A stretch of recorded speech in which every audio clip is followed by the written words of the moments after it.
Hey nerds, what's up? So a while ago I made a little joke short on the proper Cosmere reading order, and I thought that was enough for me for the time being. But actually, while I was recently at Dragonsteel Nexus, I was put on a panel discussing Cosmere reading order, and it convinced me that I need to put my opinion on the matter out into the world in an official video. So here we go. I do not think there is any right order to read Brandon Sanderson's adult Cosmere works. I think you can read them in any order. And today's video is to convince you that I'm right. So today I'm going to talk about three main reasons why I think it does not matter where you start with Brandon Sanderson's Cosmere works, as well as a couple of reasons why I think the fandom's insistence in making this a big deal actually may be harming people's experiences and the fandom in general. This is also completely non-spoilery, so if you are here to find out a reading order for yourself, this video is safe for you. So I'll see you after the jump. Okay, so my first and primary point is that people seem to forget context is a thing. In fact, fantasy as a genre is known for sometimes being confusing, is known for sometimes not always knowing what a magic is doing in the beginning and that you have to work it by discovery. Like, it is a genre that is literally known for that kind of thing. And yet we've somehow kind of forgotten it when it comes to Sanderson works. In fact, Malazan, Book of the Fallen, one of the most famous fantasy series, is literally known for being so confusing that you have to discover it or reread it and that you have to just go with the flow. And people still love Malazan. It's a beloved series, and that is, confusion is what it is predicated on.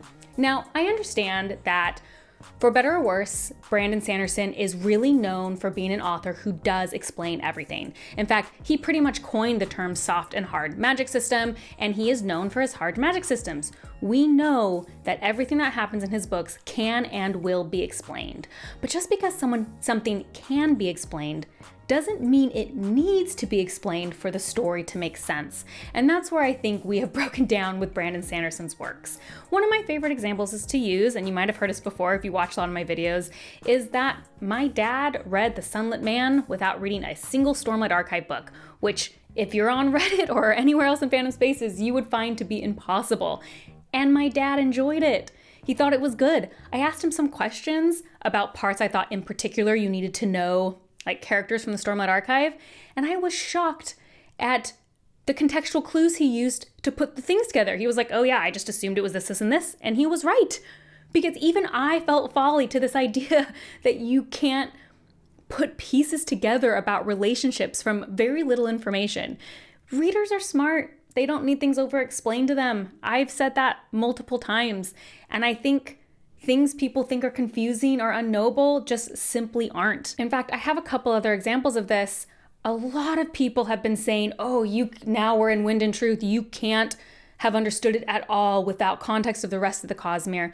I literally could not disagree with a sentiment more. In fact, at some points, a few of a certain viewpoint, you can ask me about it in the comments, I don't want to spoil. A few of a certain viewpoint got a little repetitive for me because it was explaining information I already knew. And it was in that moment I thought, oh, this is what Sanderson is doing to make sure if people have only read the Stormlight Archive, they completely understand the story. Sanderson has put fail-safes in each one of his series, in my opinion, to make sure that as a standalone, it completely works.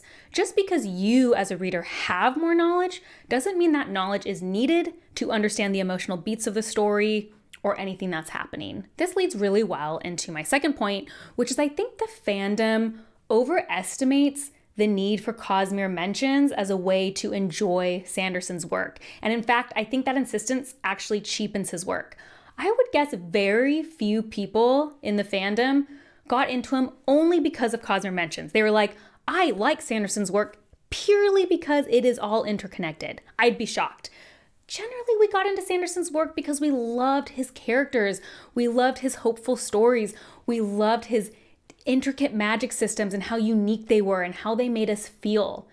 The Cosmere mentions and the interconnectivity is just an added bonus. It certainly is a very fun way to interact with the fandom. It's certainly a way that I love engaging with the fandom, but it's not why I read his works. In fact, a couple novels I have read, like The Lost Metal and Sunlit Man, I pretty much only enjoyed for the Cosmere connections, and so they're lower on my list because I didn't enjoy them first as a story. I like Sanderson's works for much other things, the Cosmere is just an added bonus, and I think when we try to sell it a different way, we are cheapening why people are drawn to Sanderson. And finally, I think people are just really attached to their specific experience they had reading the Cosmere. And I understand if it's one of your favorite series or just Brandon Sanderson's one of your favorite authors, obviously you're going to have a huge emotional connection to how you experienced it. Of course, we all remember moments where we remembered or recognized something was connected and how it made us feel.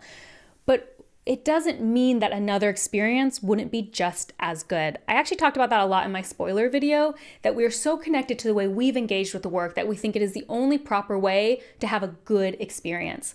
I would posit that there are a vast variety of ways you could experience and discover details of the Cosmere that would all be just as fulfilling as another one. And in fact, after my panel, I had a couple people come up to me talking to me about their experiences, and one person said that they read the book you're supposed to read after Words of Radiance, before Words of Radiance. I'm not going to say it because I'm really trying to keep no spoilers. And everyone said, like, if you do that, it's ruined. And they were talking to me about what an amazing experience it was to have this mention Words of Radiance and then discover there's a whole book that talks about it. And they said it was so positive, and it wasn't until they really got into the fandom that they realized they had done it wrong. And so I think we just need to let go of our experience being the only possible way to have a positive one. I think it's important to remember that, like, for example, when I became a fan, which wasn't even a first fan, but when I became a fan, I actually went and checked. Only 6 Sanderson books were out. So I doubt reading order was even a word on the fandom's lips. I don't know. I wasn't in the fandom like online yet, but I'd be shocked. I just picked up the books because a friend recommended, do Mistborn, and then we liked it. So we read his other books out. Nary a thought for reading, like that wouldn't have even occurred to me. And in fact, what also didn't occur to me is that they were connected. I figured it out like 4 books in, I think, because my husband had actually started reading them first and gotten a little bit online and discovered it and was like, hey, did you know? And it was like, wow, cool. So I think as Sanderson's become more popular and obviously a ton more books are out, we've had this focus and forgotten like how normal people will go to a bookstore and just pick up a book because it looks good. Now, before we get into a couple of the reasonings I think this can actually be damaging to the fandom, I do want to say, like, because I get so many stupid comments about it, I obviously think you should read books in series order. I think that's like a kindergarten level understanding. Because people always like to do the joke, oh yeah, I started with Oathbringer. Haha, yeah, we think you're hilarious. I think we all know what I'm talking about. Like, you can start with the Stormlight, you can start with Mistborn, you can start with one of his standalones. Doesn't actually matter. Yeah, I just don't want to get a ton of stupid comments like that again. Like, you're very funny. It's a joke that everyone says. I think we all know that most people start with book 1 in a series. One thing about reading order is it's not like I'm saying you can't recommend an order to your friend. I'm just saying, like, yeah, reading order can be tailored to a person. I just think it's silly to overly focus on a Cosmere reading order. So I do have different, like, reading orders that I might recommend based on the friend. Like, a friend just asked me, I really want to try Sanderson because you're so into them. They do not read a lot of fantasy outside of romantasy, so I'm going to start with Trust of the Emerald Sea. I think it's a nice, softer introduction. It doesn't have quite as much into it. It's a standalone. There's a little bit of romance, the fairy tale nature, I choose a book that I think is going to get them most into it. I often say to start with Mistborn because it's a shorter version of his books. I think it's a great place to start. Some friends who are super into high fantasy and just haven't tried Sanderson, Way of Kings may be the best place to start for them. Okay, there's a lot of different places, and I tailor that to the person that I know. And I'm not saying not to do that, of course. I'm just saying when we talk about there being a single correct option because you're so worried about them getting a Cosmere connection in the exact right spot, that's when it's detrimental. And it's detrimental because I think this idea of an exact reading order can alienate people and increase feelings that they have missed out. Fans need to stop saying things like, you can't possibly understand this book now without reading 10 other books. How is that going to help introduce people to our fandoms? It's going to immediately feel so overwhelming before it begins. And I think it's personally contributing to a phenomenon I've seen online a lot where people want to get into Sanderson and they're reading like 30 of his books in a year and then getting completely burned out. Now, there's nothing wrong with that. We've all gone on an author binge.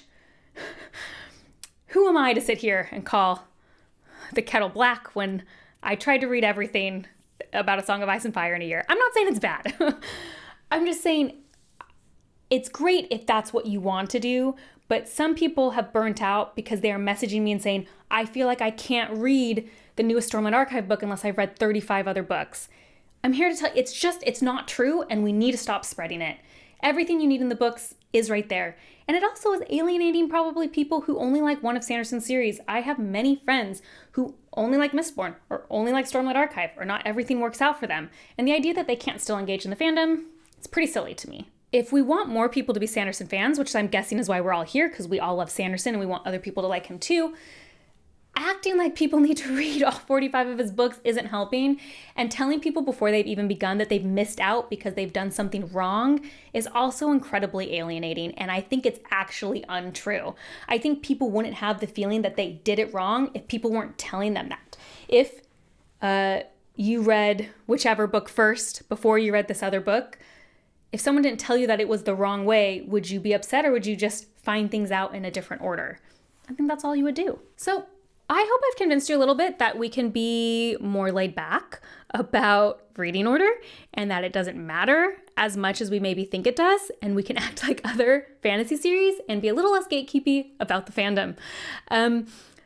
So that panel actually that I was on at Dragonsteel, I was like the lone arbiter of this opinion. So if you do want other opinions directly opposed to mine, and really good discussion with that, the great folks over at Next Chapter YouTube, I will link their channel below and right here. They actually filmed that panel, and they are putting it up in the next couple of weeks. They had to wait 30 days after Dragonsteel to put it up, but they are putting it up.